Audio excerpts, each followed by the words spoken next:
November 4th meeting. So first thing on the item is approval of the agenda. Councillor Dillon, all in favor? Oh, no. Councillor Dillon. Oh, I'm sorry. Okay. Sorry, you want to add something? Councillor Dillon?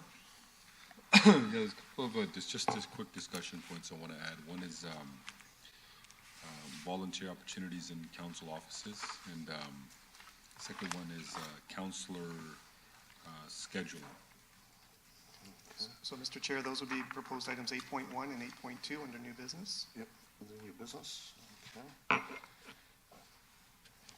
Okay. So approval of the agenda. Councillor Dillon, in favor. Declaration of interest of the municipal conference. Anyone has any declarations? Nope. See none. Carried consent. We have nothing. Announcements, none. Delegation. Staff report from Mr. Manjeet, Senior Management on Consultants and Council Office. Thank you. Morning, committee members, staff. I'd like to just take the next few minutes to provide a quick update on the usage of consultants in the council office. So back in September, the committee had referred a matter back to staff to report back on the usage of consultants in the council offices. And so post that meeting, finance staff went through all expenses that have been processed to date to verify if any expenses as they relate to consultants had been paid. And we also did inquiries of all the council members in terms of if they've hired or entered into any contracts with consultants. And the results of those procedures are kind of above on the screen there. The one point to note there is that the invoices received to date amount, it's $10,000, but we did receive an additional invoice on Friday, so that amount should be $15,650. The other point to note is we actually have not paid anything out yet. Those are just invoice amounts received to date. The other point we just wanted to clarify was that should those amounts be processed and paid out, they will be reported distinctly on the monthly expense statement. They will be distinct from the staff salaries and benefits column. They'll be in the professional services column with a separate line item with invoice details, the name of the consultant, and the description of the expense as was provided to finance. So, for example, if you have your Rogers monthly expense amounts show up on the statement, it'll be a separate line item on the expense statement similar to that with the details provided as well. Staff also did some analysis and benchmarking in terms of other municipalities, and we noted that there's no other municipality that specifically prohibits the usage of consultants in the expense policy. We looked at around 9 or 10 municipalities and regions policies, and we noted that nobody specifically prohibits. Although we did note that for City of Vaughan, they are actually quite restrictive in the sense that if they do not specifically allow for something, then it's not allowed. So I think we just wanted to kind of make that distinction that even though they don't specifically allow the usage of consultants, they have that clause there that says if not allowed in this policy, then it's disallowed. Also, we noted for the City of Toronto, they actually specifically allow the usage of consultants, but they have some really good verbiage in terms of the definition and the structure around what sort of consultant services can be paid for and who approves them.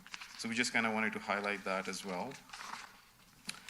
So based on kind of some of the discussions we've had and some of the feedback we got for the committee members, staff have kind of recommended the following options in terms of possible amendments to the expense policy. Option A would be to specifically allow usage of consultants and add verbiage to the existing policy, either similar to what the City of Toronto has or some other parameters, so that we can provide more clarity on the appropriate usage of consultants. So again, allow, but just provide more verbiage and clarity around what is specifically allowed. Another option for consideration is to just prohibit the usage of consultants. Right now, the policy is silent, but option B would specifically say usage of consultants is not allowed. And then option C is, again, no change to the existing policy. And this would continue to allow council the flexibility to use their expenses as they deem fit, which I believe was kind of the intent when we last presented the council policy, is just to allow that kind of freedom of usage and leave it at the discretion of council members. Also, we just wanted to kind of highlight, when we speak about consultants, the definition or what we define as consultants, just for clarity, is that it's an individual or organization working in an advisory capacity that is compensated to give advice, information, or recommendations to counselors about business, processes, or initiatives that may have an impact on the city.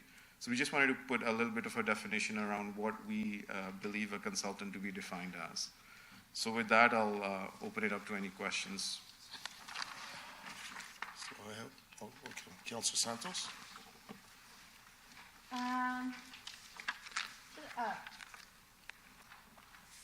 So just a few, I have a few questions. I've been trying to. Yeah, go ahead. It's not working. Okay, thank you. Through you, Chair. Few questions on the definition of consultant. So if we go to 6.1-7, just so we can see that definition, is it the understanding of staff in the city of Brampton that consultants could speak on behalf of the city of Brampton? Like, can we hire somebody to speak on behalf of the city of Brampton or on behalf of a counselor? Through you, Mr. Chair, perhaps I could start. If a counselor engages a consultant, that engagement is with the counselor, and that person is not empowered to speak on behalf of the municipality. Only council can do that. Okay.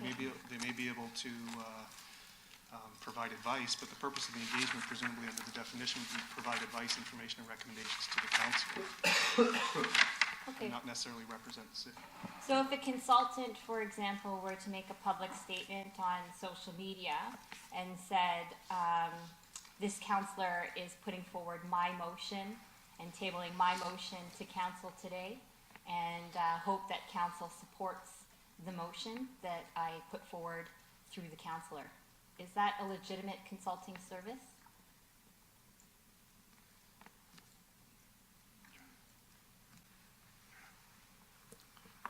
Through you, Mr. Chair, we're talking potential hypotheticals now. If somebody is representing that it's their issue, presumably they're engaged as a consultant by the counselor. Okay. So they're working for the counselor, and the counselor would be the one that would be taking the lead on proposals and things like that, not necessarily the consultant. Okay, so in terms of accountability, if a consultant were to do something, the accountability would lie with who?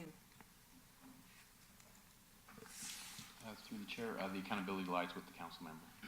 Okay. Now, can consultants who are hired by councillors interact and represent the councillor to city staff directly? Ask for meetings and sit with city staff directly on behalf of the councillor? Through the chair, I think given, again, we're talking hypothetically, but if, I guess, they're directed through a council member, the council member they're working directly for, to coordinate meetings, to seek information, I suspect that would be possible, yes. Okay. The last part of the definition, recommendations to councillors about business processes or initiatives that may have an impact on the city. So they may have the impact on the city. You know, when we hire staff and when we're elected, we have a code of conduct to uphold the decisions that are made by council, the strategic priorities of the council, and the strategic direction of the city of Brampton. What happens if a consultant like KPMG, for example, that we've hired, goes out on social media or in the public, speaking to stakeholders or reaching out to the public, and speaks out against some of the decisions that we've made to council? What would happen to KPMG in that situation? Through the chair, if it was something that wasn't agreed upon by council, obviously there would be some action taken with our legal department. Okay, so what type of action, especially if it's like publicly on social media that, you know, KPMG is saying that the city of Brampton is going in the wrong direction with this decision. I can't understand why this council moved forward against our recommendations from KPMG. How dare they? I'm going to let the Brampton Guardian know that the counselors have acted against my recommendations. What would happen to KPMG in that situation? So again, hypothetically, depending on the circumstances and the harm to the city, it would be, a cease and desist anywhere to formal legal action. And what would happen if, hypothetically, if a consultant, a reputable consultant like a KPMG, were to specifically name various counselors who voted against particular motions and particular situations or priorities of the city, or perhaps upheld the bylaws of the city? What would happen to KPMG in that situation? Naming counselors specifically. Through the chair, very similar to what I mentioned before, depending on the harm, again, anywhere from cease and desist to more involved legal actions. Okay. And if a staff person from council, all of us have staff with the exception, and none of us are hiring consultants with the exception of one person that was listed here on the screen. If our staff were to name other counselors or act contrary to the code of conduct, or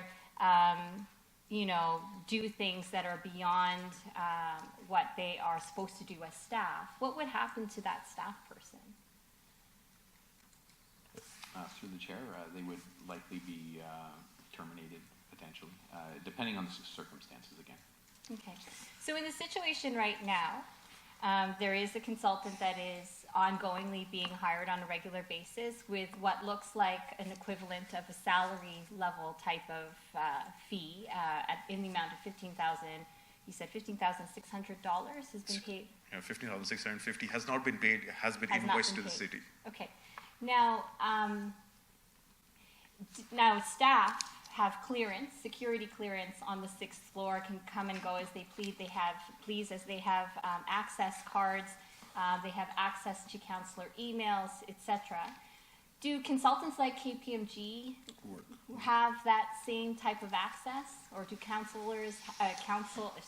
consultants have that same type of access to information and to access to the 6th floor?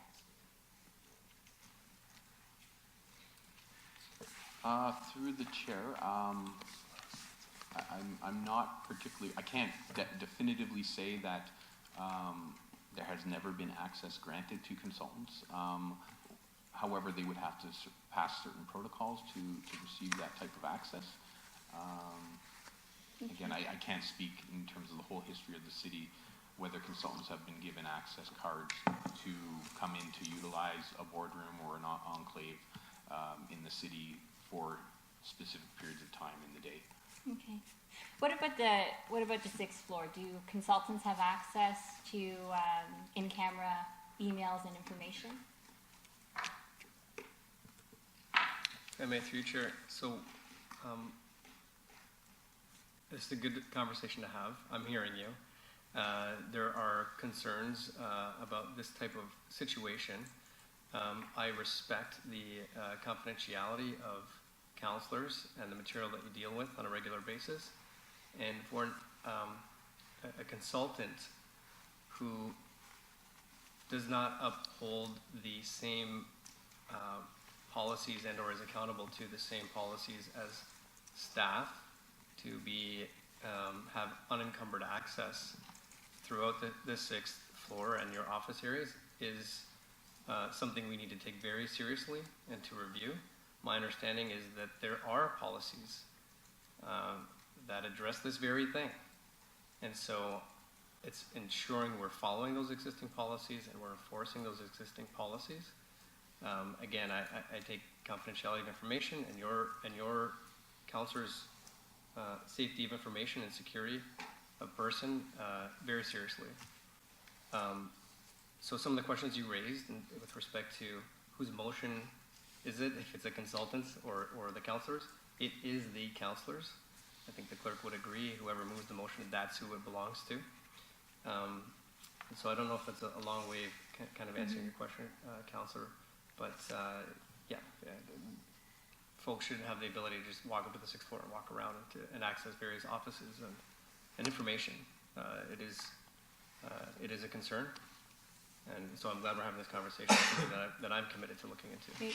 So, do we know if this consultant that's been hired by the respective counselor, if they have signed an NDA or some sort of confidentiality agreement, or if they actually have a pass? Because we have heard that this particular consultant has been in and out of the sixth floor, gaining access, being there late evenings, unsupervised, et cetera, essentially getting the same privileges and access as a staff person would, but without necessarily the level of accountability that, for example, the City of Toronto has put in place in order to protect confidential in-camera information, but also the privacy of the other counselors on the sixth floor as well. So do we know if that consultant has signed an NDA or confidentiality agreement, and how on earth they receive access to the sixth floor late at night without supervision? So I haven't seen the contract, and other staff may be able to speak to that one. But I will say many of the questions you did raise would be answered in it with respect to an NDA, the engagement letter, what type of work, what type of access. And certainly we should be following a template that is reviewed by legal rather than these one-off ad hoc consulting agreements between two individuals that don't meet our corporate policies and values and liabilities. So it's something I think if we haven't seen, we should look at, but I'll look to other staff maybe if they've seen it. And is this consultant under a named corporation as an individual or a numbered corporation? Through the chair. So initially, the first number of invoices were received under a name, and then the last two, I believe, are under a company. Okay, under like a formal 1, 2, 3, 4, 5, 6, registered 7, 8 corporation Inc. sort of company? Correct. There's a specific name to the business organization, and they have a registered corporation. And you had mentioned that we haven't paid the outstanding invoices yet. When we, as a city, pay invoices from consultants, what information do we require, and is there any missing information on these particular invoices? Through the chair. So now there is no missing information. So if it was an individual, we would ask for a social insurance number. If it's a corporation, we're asking for the HST number, and then the full detail on the invoice describing the services that were provided for the invoice in question. Okay. So, the intention and the spirit of the political model was to allow flexibility in political staff to support city councilors. In the spirit of obviously upholding the code of conduct and being accountable and transparent to city councilor budget and expenses as it relates to supporting the work that we do. What I'm concerned about here in the line of questioning and some of the activity that we have been observing online and in the media, etc., is that in this case, it looks like another situation where there is a loophole, a blurry line that is potentially pushing the boundaries of the intention and the spirit of what we wanted for the political model. And in fact, by hiring a consultant instead of a staff person, which in this case looks like it may be the case, by hiring a consultant instead of a staff person, because we don't have strict policies in place as per what the City of Toronto has, there is a loophole for a consultant hired by a councillor to get away with unaccountable, lack of transparent work and potentially things that are not would not be given the same treatment as a staff person in the City of Brampton. And in some situations, perhaps that staff person would be let go or would be definitely disciplined and be called out. But because this is a blurry gray area in this new political model for the City of Brampton, clearly there is a loophole, and clearly the majority of the councillors wanted to maintain the integrity of what the spirit of the political model is. So this consultant situation is very concerning, because if you are doing work as a staff person, and if you want to give somebody the same level of access as a staff person, then hire them as a staff person. Like, that is the intention of the political model. The consultant framework is something that is concerning. Those are the questions that I have for now, and I know that Councillor Dillon has a few as well. I apologize if I took up a bit of time. We got lots of time. Thank you. Councillor Dillon. Forgot what I was gonna say, you took so long. Sorry. It's okay. Can I, excuse me, I have a sore throat, a little bit under the weather.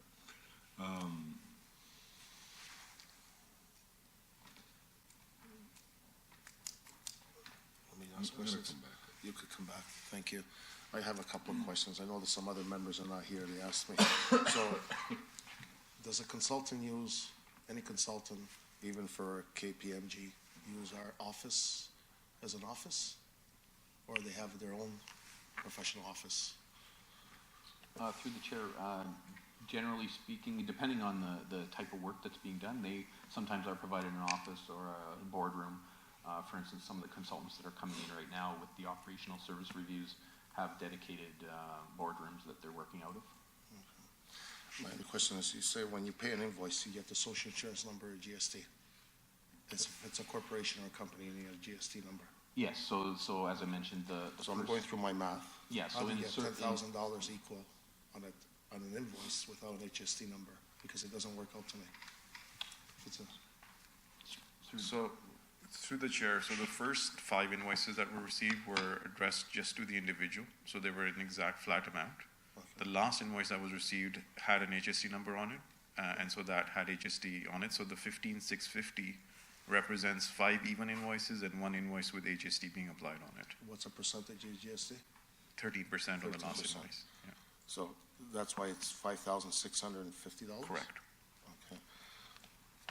Do we fight, the other municipalities, I think the one in Toronto, I think you have to be in business so many years to be a consultant?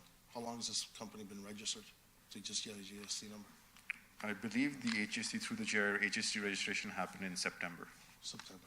Okay. So Toronto guidelines, I think you have to be so many years in business as a consultant? Is that correct? Through the chair, we did not note a specific requirement, but we can go back and double check. Through the expense policy, we did not note anything, but we can double check. So going back to Councillor Wyna's question, what happens when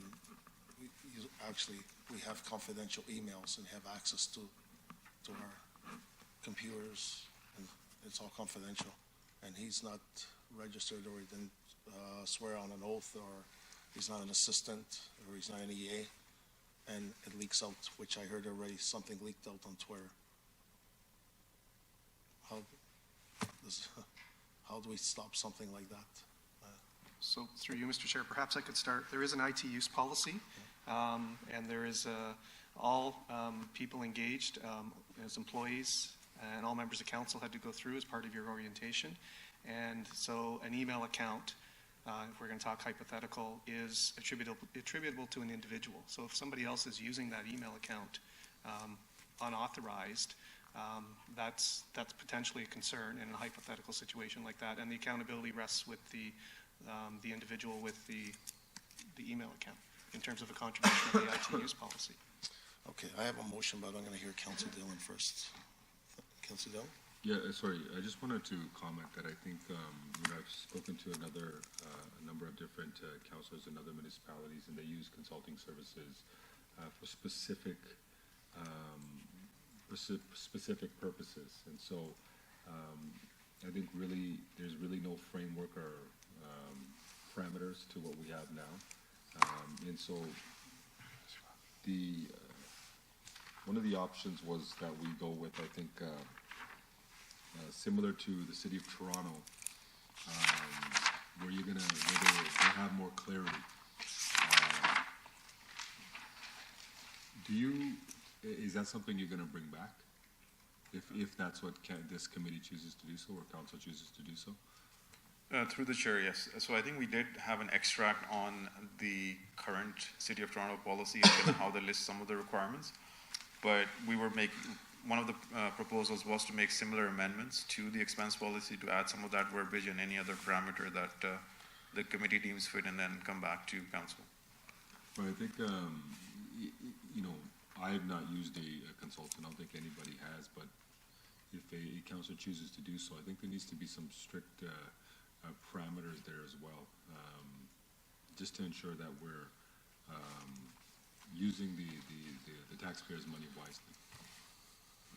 Thank you. Councilor Santos again. Thank you through you, Chair. Just building on what Councillor Dillon has mentioned, I'm actually looking at this page right now.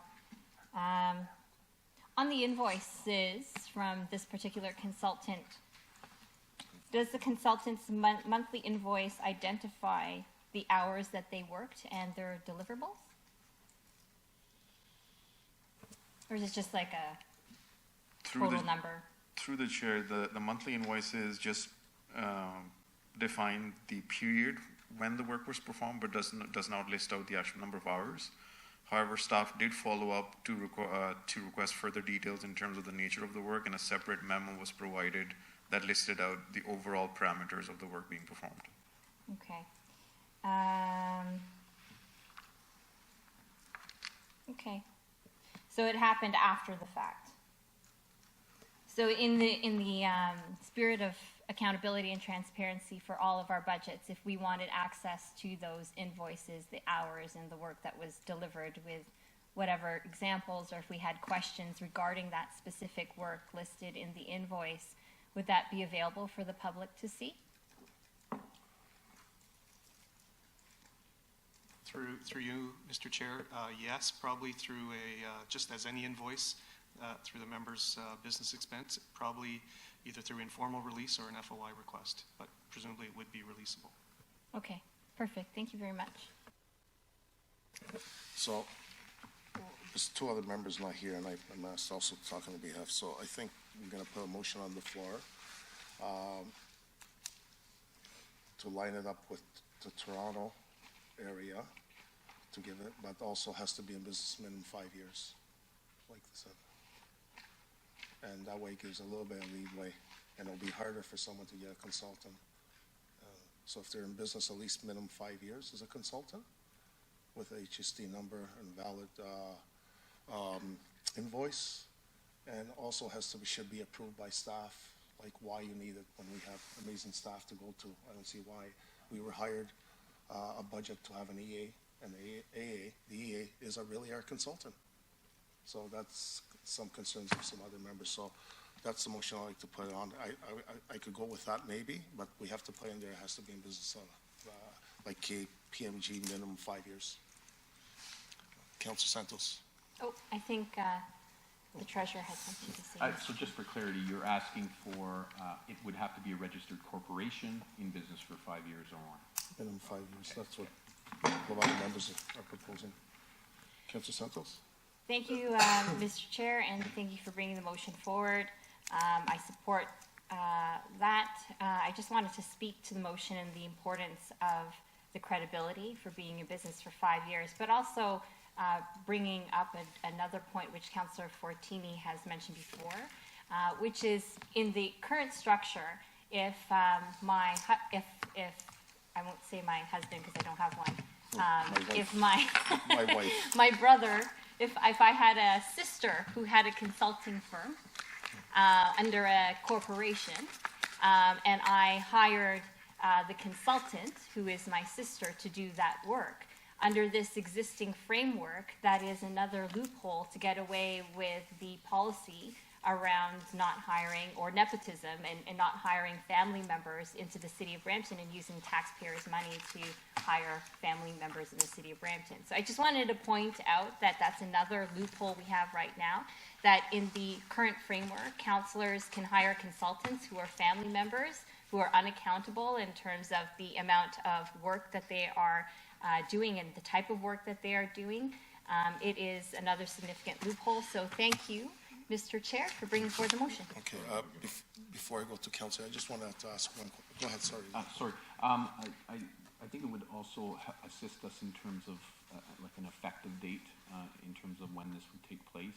As you know, the current policies in place right now, which provided a lot of flexibility, I think for staff it would be ideal to have, an effective date of when this takes place, whether that's Okay. today or when the policy is approved or. Yeah, I just wanted to ask a couple of questions, and I got something else. When an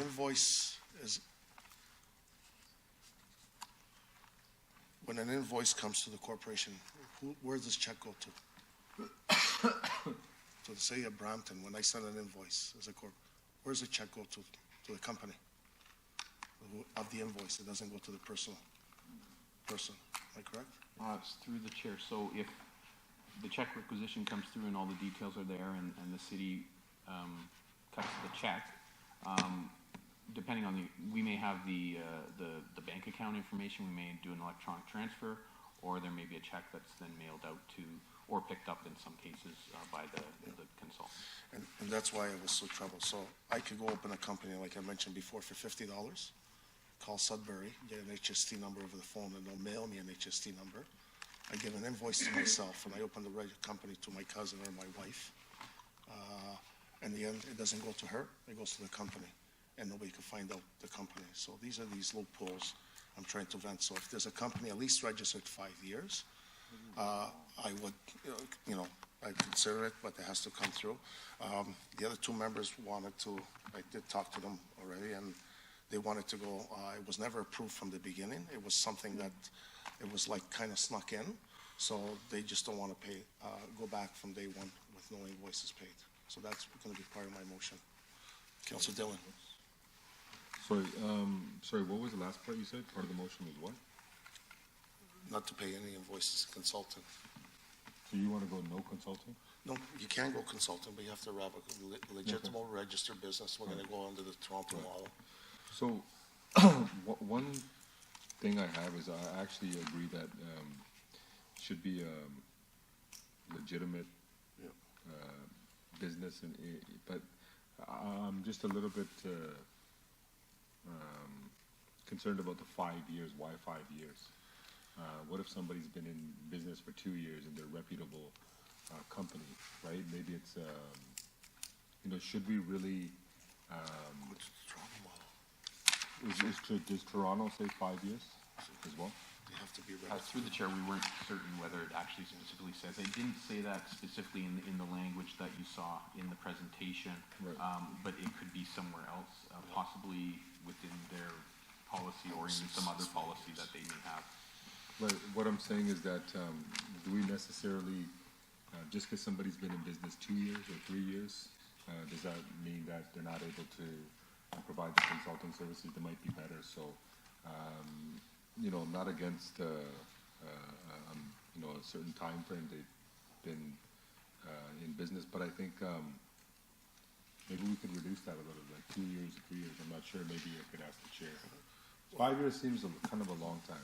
Okay, we can do it through 3 years. I just feel a lot of these consulting companies, what they do when they start off, they go through another consulting company, and we see that in planning, and they use them. It's just they're a more reputable company, and that's how Toronto has it. You have a certain, you can't just go there and start sending invoices. That's also, I don't want to say no to them, consultant, but if we do this, it's very hard. You have great staff yourself that you hired. We have good staff here if we need anything. I don't see why we have to pay consultants. Right. Just put them we could put everyone on the payroll, and it's more legit. So do we have identified, for example, I'm assuming a consultant would be an expert in some type of field, and so I think Councilor Pertini had mentioned that you guys had mentioned that you have not found any councillors in Ontario who have used consultants? Through the chair, so through the inquiries we've done, I don't think definitively anybody can answer the question whether, because staff change in each of the municipalities, their financial systems change. I don't think definitively anybody that we've consulted with could say that a council member has never used consulting. We did reach out to, for instance, City of Mississauga. We posed them the question, what would happen if a council member utilized consulting services? They didn't really have a response as to how they would handle it. Right. They sort of seems like a bit of a gray area in many policies. People just haven't necessarily used it. It doesn't mean that they're not Yeah. entitled under their current policies to use it. Right, like again, most people have not used it, I've not used it, but there might be a time where you might need to consult with an expert on a certain subject, and so, which is why I'm asking, are you guys able to identify, or have you identified certain, corporations or people that are able to do that, or certain, would we be able to identify specific areas, for example, transit or something within planning where we could get advice on, so criteria in terms of the scope of the work that the consultant does, because if I want to get a consultant for something just so absurd, I think that's not a good use of the taxpayer money. But if staff was to come back and define certain areas in which we're allowed to under the scope of what we do on a day-to-day basis, and what's beneficial to the taxpayer, I think that would be good as well. So if if we wanted advice on something to do with maybe some construction matter going on in our ward, or as mentioned, a couple of other areas, I think that might be beneficial as well to kind of really tighten the parameters up.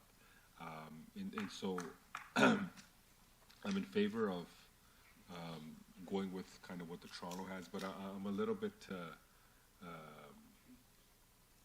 3 years would seem a little bit better, but 5 years seems a little bit excessive to me. Thank you. So I could go with the 3 years, that would be fine. Can we also add in that line, it has to be a corporation, it can't be a social insurance number. Anyone just sending you a social insurance number, you get a T4 slip. Through the chair, I It has believe to that's be in there a registered in the corporation. last line. Be required to be a registered corporation for 3 years prior to the engagement. Okay. One question, when staff, and going back to council, then, okay, I'm gonna agree to 3 years, like the other members, I said it'll be fine, but when staff wants to go outside to get legal advice or consultant, they come before us and ask our permission. Am I correct? Or do you just go Through the out there? chair, no, it really depends on the amount of Well, the, so there are certain thresholds in terms of our procurement practices and whether you go with direct negotiation or depending on the circumstance. I think if it's something where council's having a conversation on, obviously we come back and request, but there are many things going on in the business on a day-to-day basis, and there are consultants brought on for different works. Okay, Councilor Santos? Thank you, through you, Chair. Just to clarify, so what has sparked all of this is the existing use of a consultant through a particular counselor's office. And the wording at the end here, that consulting services hired by counselors be required to be a registered corporation for a period of 3 years prior to engagement. So clearly, the premise of this conversation is that there is a consultant currently engaged. So what does that mean? Like, I know that this is moving forward. Any counselor who wants to hire a consultant has to hire a consultant who had a consultancy corporation for 3 years prior to signing that contract. But what do we do in this situation where there is a consultant who is already engaged? Like, what if this particular consultant actually is not consistent with the policy that we're trying to implement? And in fact, this situation is the reason why we're implementing it. So how does this motion deal with that, I guess? Well, Through you, Chair. Well, I wanted 5 years. I think Councilor Dillon made it more flexible for the 3 years, so it helps some new companies, and I get that part.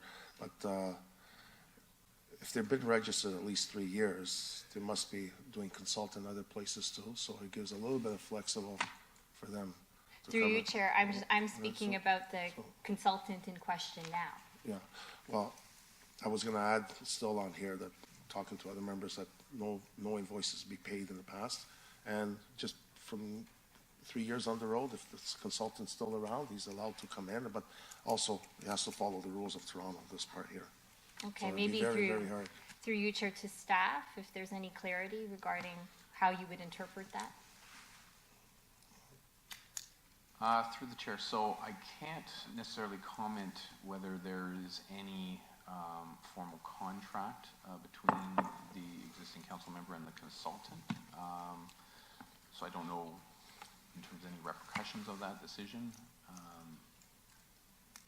So I figure, if you act this, it would be from this point or whatever point effective date forward, and then that council member would have to follow all of the requirements in order to engage a consultant going forward. Okay, so that would be going forward. So for the record, that if this consultant wanted to engage in the future as a consultant, they would have to not only meet the requirements as we've set out consistent with the City of Toronto requirements, but also have a corporation that has been registered for a period of 3 years prior to that new contract being signed. And to Councillor Fortini's point about the existing situation, the motion being brought forward is to not allow the payment of those invoices. That's what I was gonna add, yes, that's a yes. Okay, Yeah, that's part of it.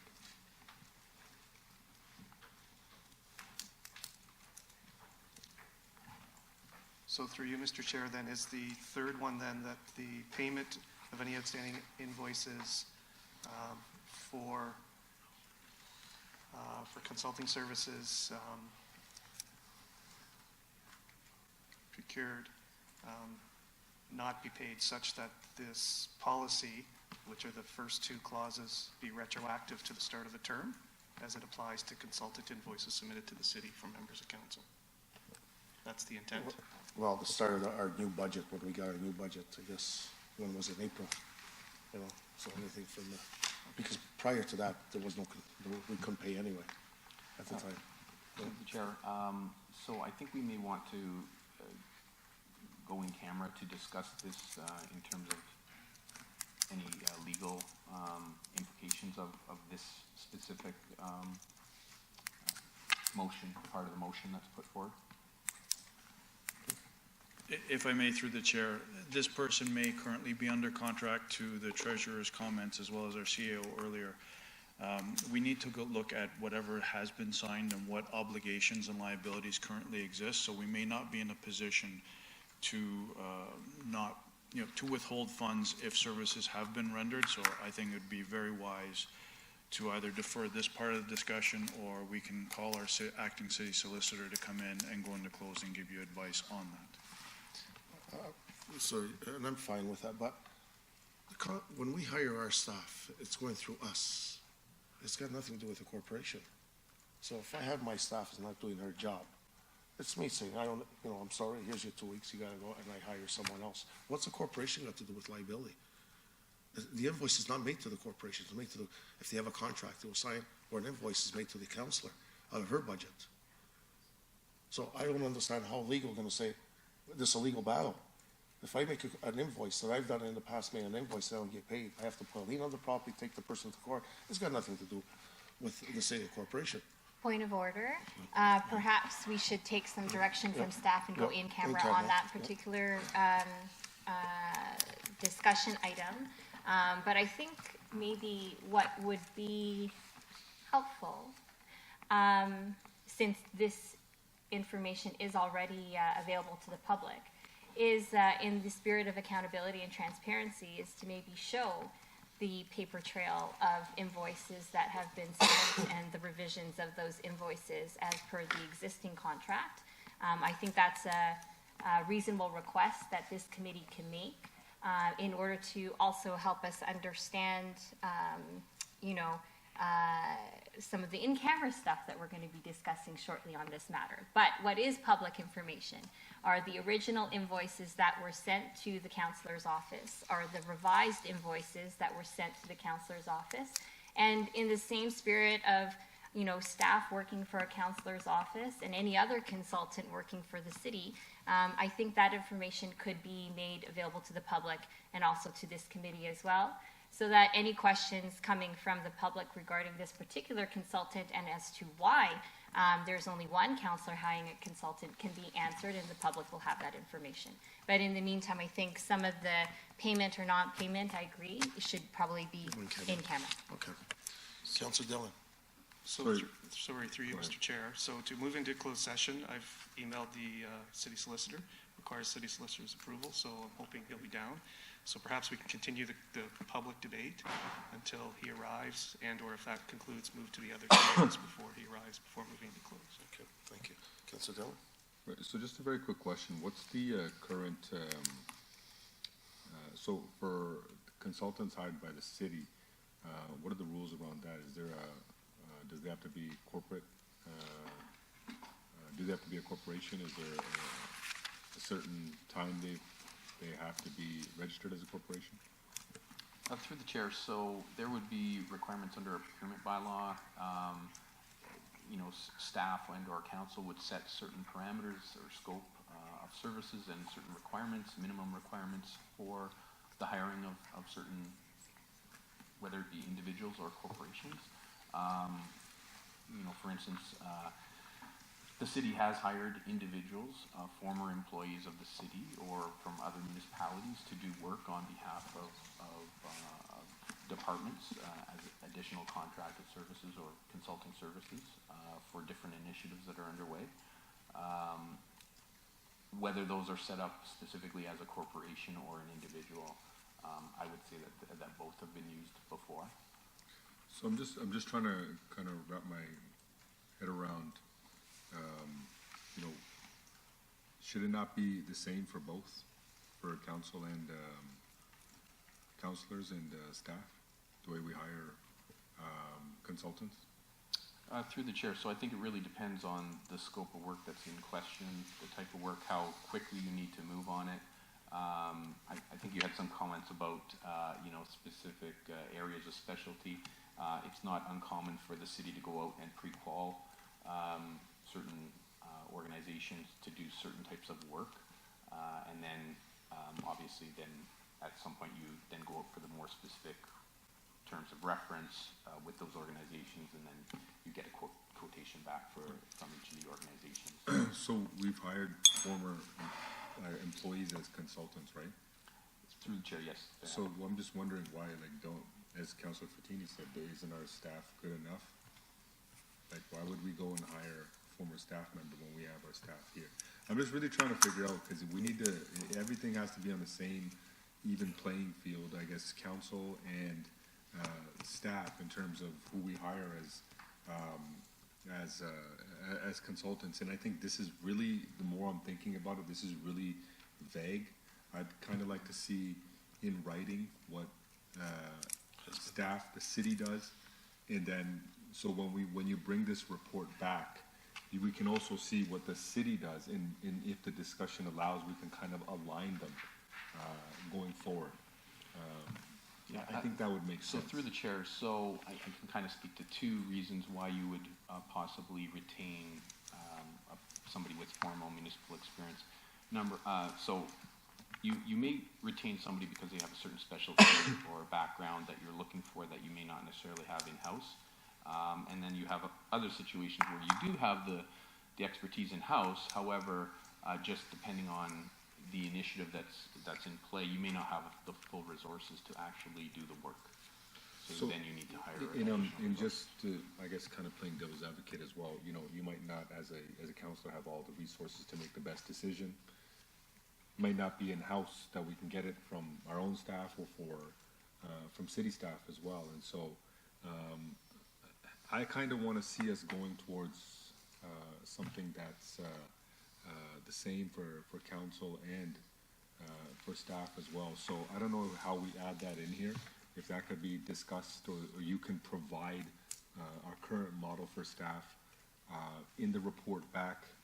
And so we can kind of analyze both of them and see how we can kind of bring them together, or at least assist us in creating a model for counselors. I think we kind of have to be going by the same rules, in my opinion. Is that possible to do for the report? Through the chair, I think we could do that in a final report to outline, for my consulting view in terms of when departments go out seeking Right. that type of service, what is required. Right. So, do we need to add that in the motion, Mr. Clerk? So perhaps under clause 1, which says City of Brampton members of council expense policy be revised to align with what the City of Toronto does with regard to usage of consultants by councillors, and to also align with the city's standard processes for consultant engagement, which would align them with standard practices that the city follows for other consultants, to the extent possible. Is that okay, Mr. Chair? Yep, that's fine. Taking him off the board. Yeah. So, thank you. So, David, you said there was an invoice that hasn't been paid for 10,000. When was that issued, that invoice? The first invoice? So we've had monthly invoices from April till October, and so none of the invoices have actually been paid yet, From April. from April, correct. Why haven't they paid from April? Uh, What is the reason? Through the chair, we actually didn't receive the invoices to kind of the specifications we needed to process them initially, so we kind of went back to the councillor asking for more information. And then there was a bit of a delay in terms of getting the information back. April, May, June, July, August. All these months? So from April till now, there has to be a reason not to be paid from the city, the corporation. That tells me everything right there. It's not like they're 60 days behind or 30 days. Point of order, perhaps that should be discussed in camera. Okay, that's one thing, that's fine. Can we, on the report, can we ask for the contract, a copy of the contract? Who signed it? Or is there a contract, copy of a contract? And also a letter of engagement, what, on the invoices, invoice by invoice, what they have done for these invoices? Through the chair, I'm not, so we do have a letter identifying what the services are for, but we do not have any copies of any letter of engagement or any Contract. contract. So why are we going in camera for? There's no contract.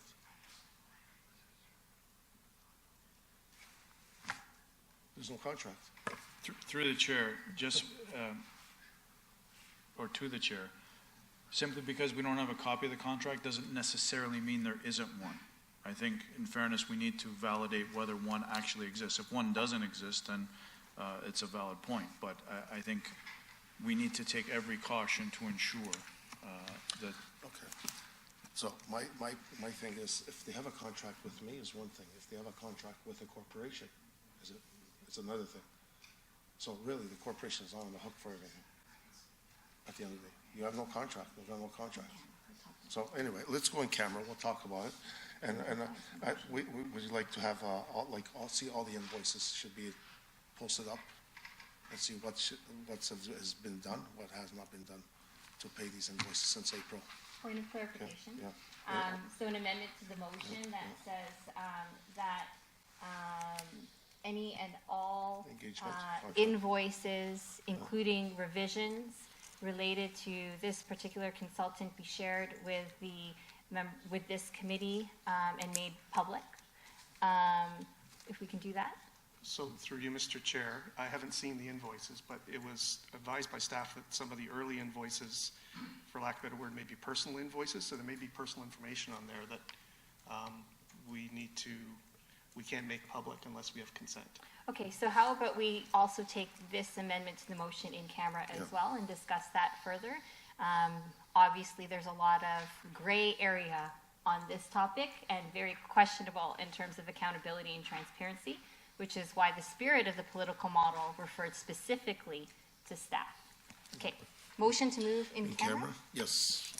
So Mr. Chair, the reason for moving into closed session under 14.1 is advice that's subject to solicitor-client privilege, including communications necessary for that purpose. yeah, would we like to finish since we're, oh, sorry, John, you're here. I didn't see you. I figured I was going to finish 8.2 other business, but we could go in camera now. And, okay, we'll go in camera and then we'll return back to the committee. Thank you. Okay, let's break.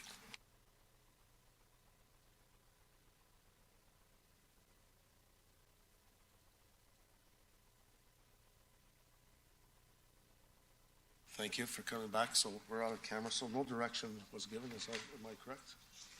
Okay, so no direction was given. So can we put that motion back on the?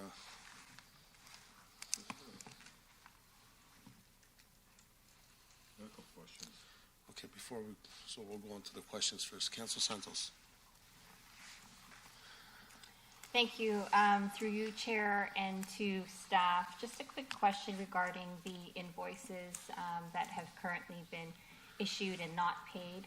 Why is it that those invoices have not yet been paid? Just for the record. Through the chair, so the first round of invoices received had HST being applied on them with no HST number. So we went back and said that there has to be an HST number with HST application. Otherwise, the SIN number has to be provided for us to process those invoices. And I think we also asked for further detail on the nature of the expense because that was not listed out clearly on the invoice.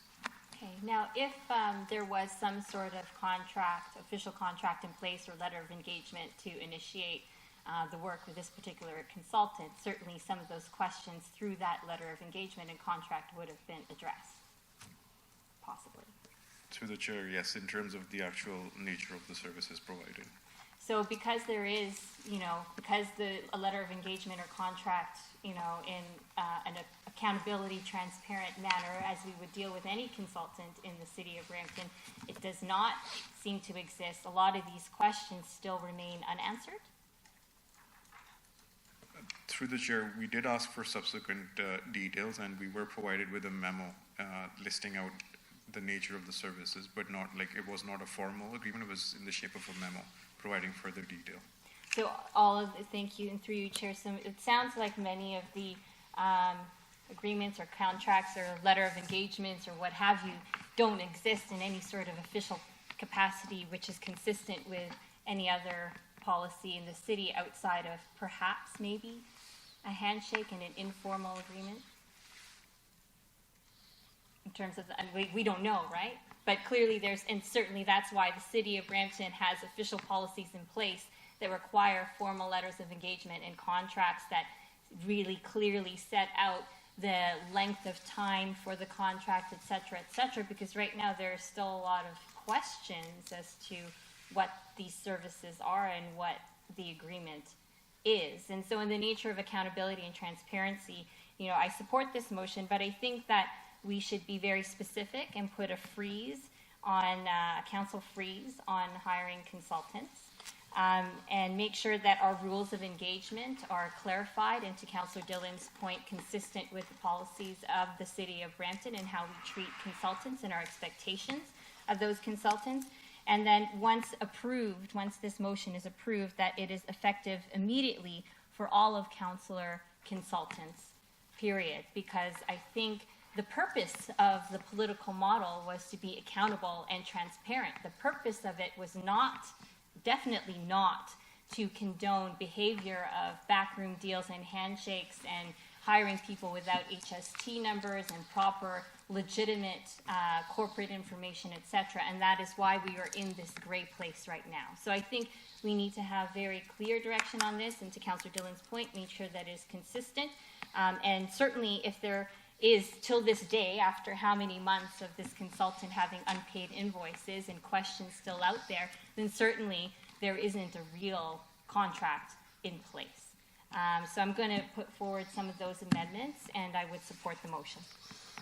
Okay, I'd just like to add on that. So you're saying, since we haven't seen a contract as of today, if there's a signed contract, it's not valid because anybody could backdate 2 weeks or a month or 3 months if this is a contract I had.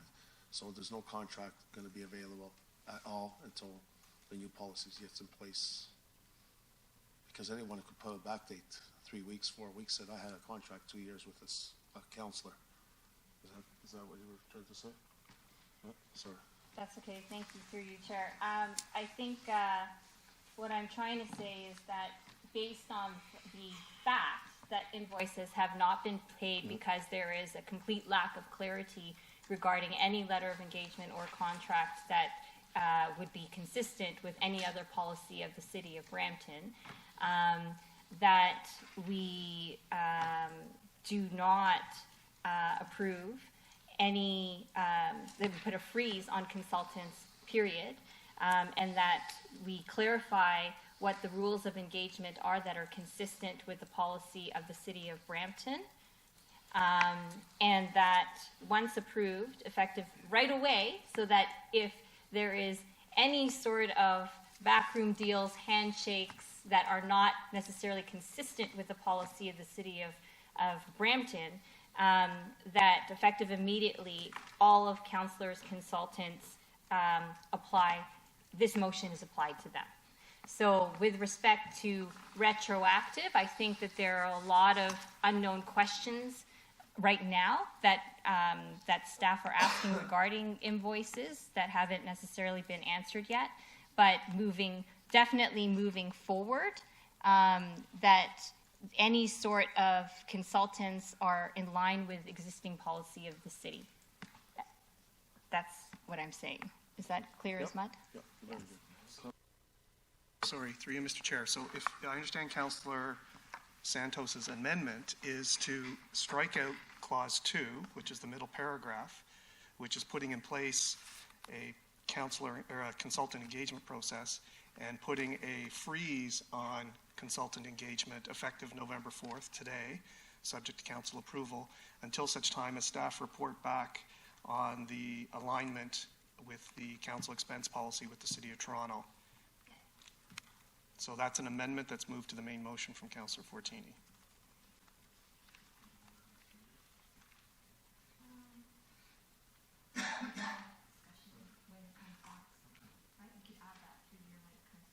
That could be considered. Yeah, quick question. When the city hires consultants, the RFPs and the contracts, when do they become public? And do they all become public?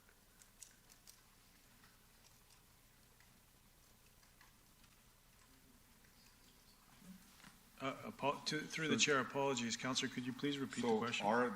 For example, RFPs or contracts, or anything to do with consultants, when do they become public, and do they all become public? So through the chair, from the staff side of the conversation, RFPs are traditionally all public. Okay. And they are posted on the bids and tender website, where individuals can view, access, and download and submit bids through that process. Firms that submit bids to those RFPs or tenders, the names of those firms are posted publicly on our website. Okay. So, say if we hire a consultant, information on that consultant, when does it become available?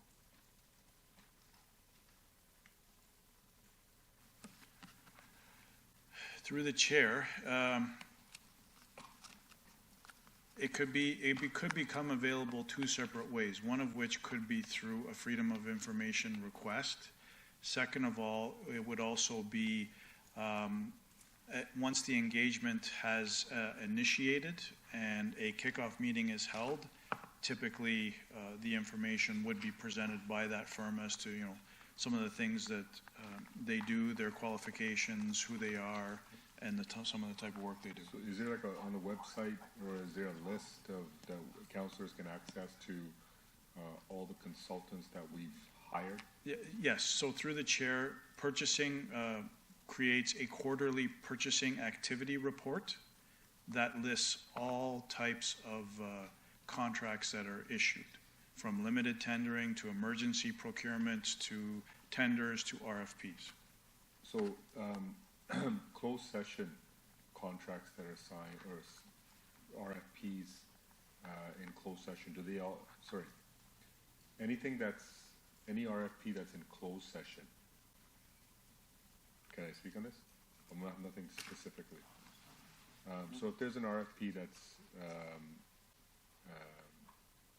enclosed, regarding a closed matter, in a contract that's eventually signed for that, does that eventually become public?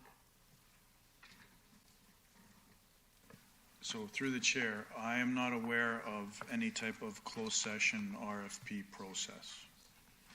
Any type of procurement, whether it be limited tendering, ends up being noted on the quarterly It's always, public always report. public, right? Correct. And the contract is always public as well? Through the chair, the contract is not necessarily public. Council and councilors can have access to those contracts. Through the chair, so I may just want to add, there are some services provided to the city as non-application of the city's purchasing bylaw. So there are some contracted services, some consulting services that do not go through the public procurement process. Okay. As Joe has Right, so there's a certain, I guess, cutoff under that number. It's at staff's discretion. They don't gotta go through council to hire a contractor, is that correct? Or give a contract? So anything under 25,000 or whatever, a certain amount, right? Through the chair, there is staff direction and flexibility as per the revised purchasing bylaw from a year ago that allows staff to award work under $25,000, between $25,000 and $100,000. There is tendering that happens whereby we issue a statement of work, or like an RFP, that can be submitted to various firms and requests for quotations be requested.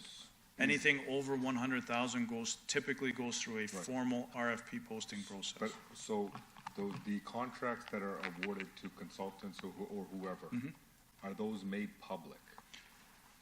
Through the chair, typically in our RFP documents, the template for the contract is embedded within that RFP document. So the contract that they would enter into is in that RFP document, so it is public. So the template is, but not certain specific information. Again, through the chair, there are some blanks in the template document that have to be revised once the award has been provided in terms of the name of the firm, the actual contracted value, those types of things. So if a councillor wanted to have access to that, contracts, we can see those contracts. I would, through the chair, I would have to validate, but I believe the answer is yes. Okay. So just to clarify though, you said there's a template that could be made available to the public with the person who the contract is awarded to. And is there any situations where it's not made public, or is it always public? So through you, perhaps, Mr. Chair, I can help. As the Commissioner said, there is a template for a standard contract that's included in the RFP.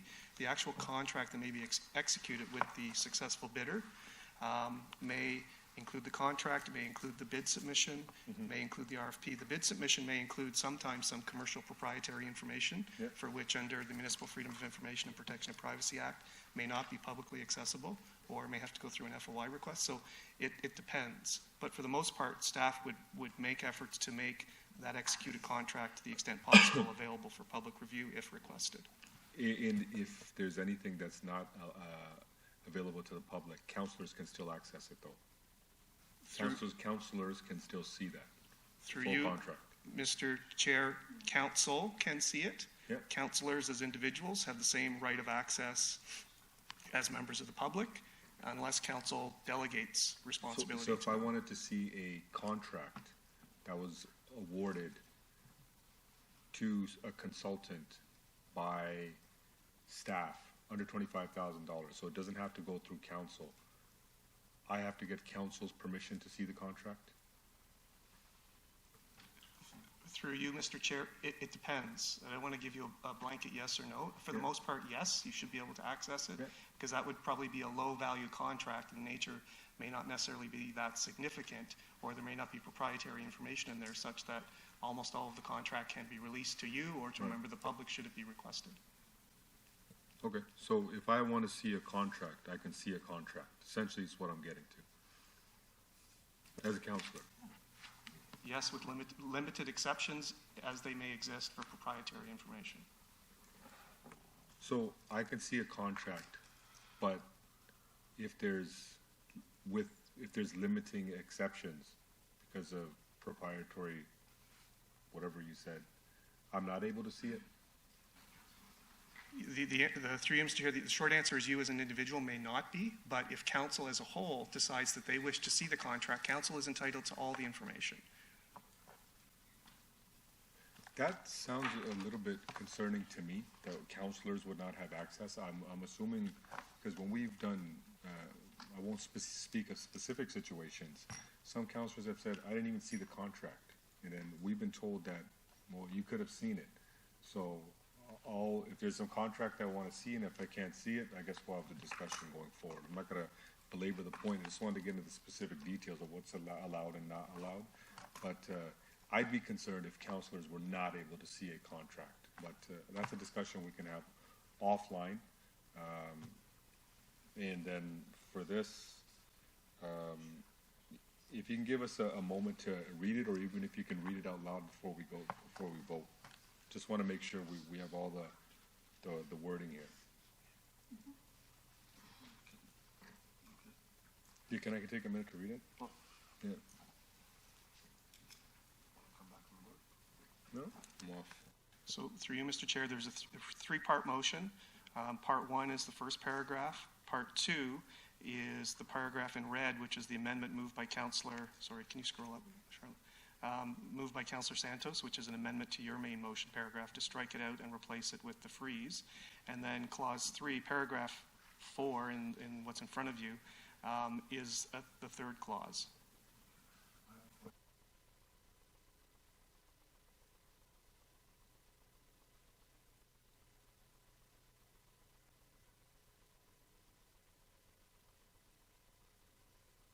Signed. Anybody could write a contract now and put 6 months behind, or 2 months behind, and we're liable. So we haven't seen no contract, we haven't seen nothing. So until as of today, that I don't know how we're gonna word that. So through you, Mr. Chair, the third paragraph that's not struck out says that payment of any outstanding invoices for consulting services procured by a councillor not be undertaken and such existing invoices be provided to the committee and the public upon request. Right. So if that were to carry, that is basically and council were to ratify that on the 20th, that is council saying any invoices submitted, regardless of when they came in, will not be paid. I'm fine with that part. I'm just saying, I'm just trying to protect us. I don't want it saying, well, we haven't seen a contract as of today. No one, staff has made that. I don't want to have a contract written and backdated. How do we know when this contract was signed and all? So as of today, since we haven't seen a contract, no contracts are allowed to come across council, just to protect ourselves. Because I could write a contract now and just backdate it in September, sign it, say, here, I had one from September. We haven't seen it no contract.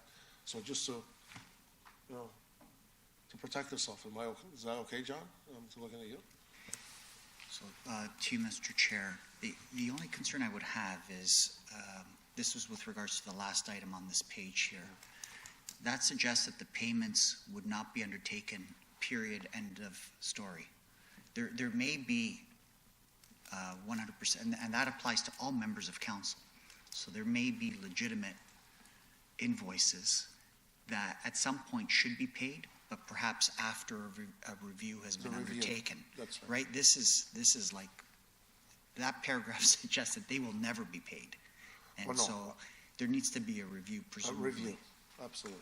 I didn't need to have a review or approved by council. But I'm just trying to work on this contract. So if we haven't seen any contract from any councilors now, I don't want to come to you, to staff, and say, I had a contract from September, and I can backdate it, so, or October.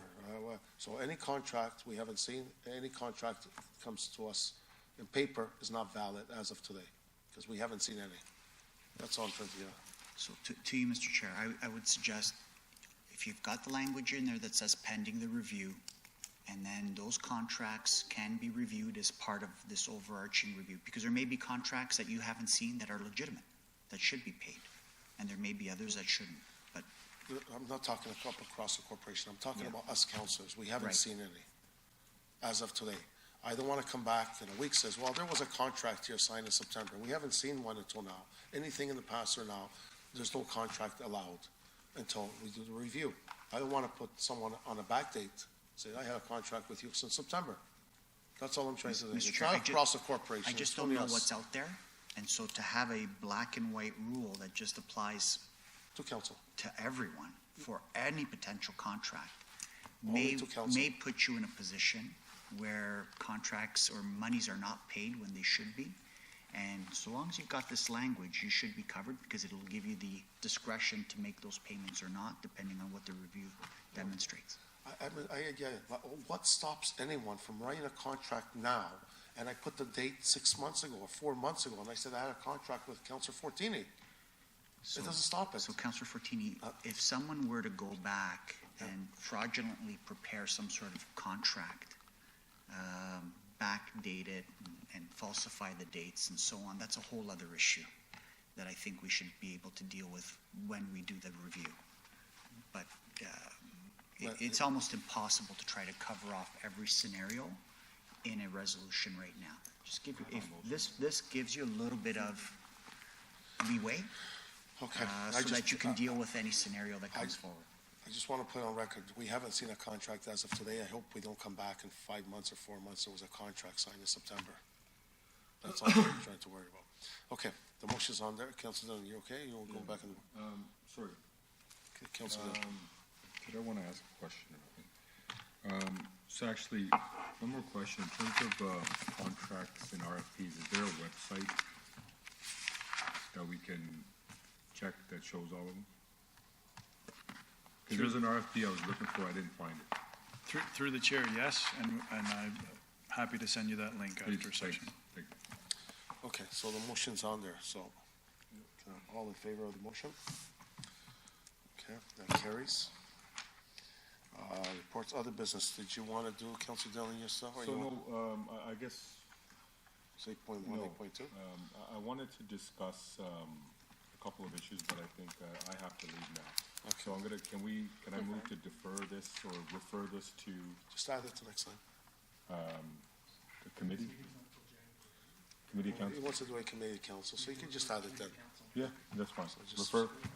Yeah, Well, you can just add it then and explain why. can I refer it? Yeah, Okay, we'll refer. refer. Okay, that's fine. Reports, other business. Okay, We gotta we did that vote first. on it? We just did, all in favor? Did we? Yeah. All right. That's okay. No, it's a motion, council question period.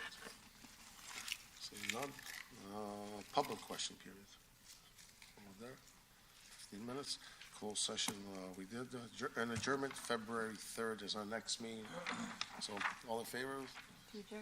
Adjourned. Motion passed by Councilor Santos. Well, thank you.